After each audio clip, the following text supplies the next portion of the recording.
Parliament نے ختم نبوت حلف نامے میں ایک سازشی ترمیم کی۔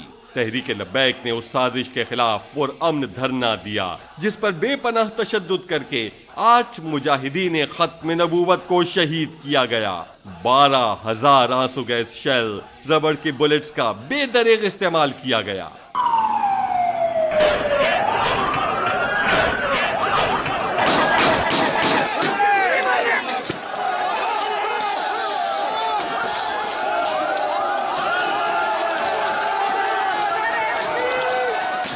الغرض کے بانیان پاکستان کے وارثین کی اس تحریک کو مختصر سے عرصے میں کئی بار ریاستی ظلم و جبر کا نشانہ بنایا گیا، مگر کیا کبھی کسی نے سنا کہ اس ظلم و جبر کے خلاف ہماری قیادت نے کسی مزاحمت کا کہا ہو؟ نیشنل کاؤنٹر ٹیررزم اتھارٹی اور دہشت گردی کی روک تھام کے لیے بنائے گئے اداروں کو ہمارا چیلنج ہے کہ آپ کو کبھی کسی دہشت گردانہ کارروائی کے پیچھے ایسی بات نہیں ملی ہوگی کہ یہ کارروائی ممتاز قادری کی شہادت کا بدلہ لینے کے لیے کی گئی ہو۔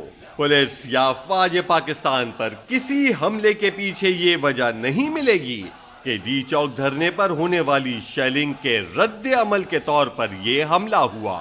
ناظرین و سامعین، آپ ہی بتا دیجئے کہ کبھی کوئی میڈیا رپورٹ ہی دیکھی ہو جس میں اس بات کے خدشے کا ہی اظہار کیا گیا ہو کہ فلاں دہشت گردی فیض آباد کے قتل عام کے بدلے میں کی گئی؟ نہیں، ہرگز نہیں، ایسا نہ تو کبھی ہوا اور نہ آپ نے سنا۔ ایسا کبھی کیوں نہیں ہوا؟ آئیے اس کی وجہ خود دیکھ لیجئے۔ جو وہاں لوگ بینڈوں کے ساتھ جنتی کر رہے ہیں، ہمارا وہ ایجنسیوں کے لوگ ہیں، ہمارا ان سے کوئی تعلق نہیں۔ جو بھی توڑ پھوڑ کرے گا ایمبولینس کے ساتھ جنتی یا جناب کسی میڈیا والے تھے، ہمارا اس سے کوئی تعلق نہیں ہے، بالکل ہمارا اس سے کوئی تعلق نہیں ہے۔ اس کو پکڑ کر ہمارے پاس لائیں جو ایسا شرارتی ہے۔ جب قیادت ہی ریاست پاکستان سے محبت کرنے والی ہے اور اسلامی ریاست کے خلاف ہتھیار اٹھانے یا بغاوت کرنے کی مخالف ہے تو ایسا کبھی نہیں ہوگا۔ ہمارے بابا جی کا آرڈر تھا کہ پولیس والے، رینجر والے، ایس سی والے ہمارے بھائی ہیں، مسلمان ہیں، ہم نے ان کے ساتھ کسی قسم کی کوئی بدتمیزی نہیں کرنی، کچھ بھی نہیں کرنا۔ کام یہاں سے سٹارٹ ہوئے کہ جب ہم سو رہے تھے تو چاروں طرف سے انہوں نے شیلنگ کرنا شروع کی ہے اور اس کے بعد انہوں نے ربڑ کی گولیاں برسانا شروع کی۔ جیسے ہی ہمارے پاس آئے، انہوں نے ان کا بس نہ چلتا، ہمیں زندہ بھی جلا دیتے، انہوں نے آتے ہی ہمارے خیموں کو بھی آگ لگائی ہے۔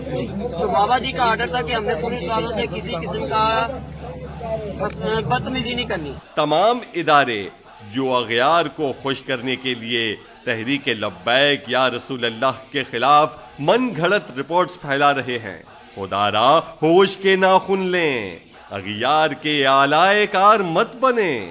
رہی بات تحریک لبیک یا رسول اللہ صلی اللہ علیہ وآلہ وسلم کی طرف سے ناموس رسالت اور ختم نبوت کے معاملے میں غیر متزلزل اور دو ٹوک موقف کی، تو یہ موقف شریعت مطہرہ کے عین مطابق ہے۔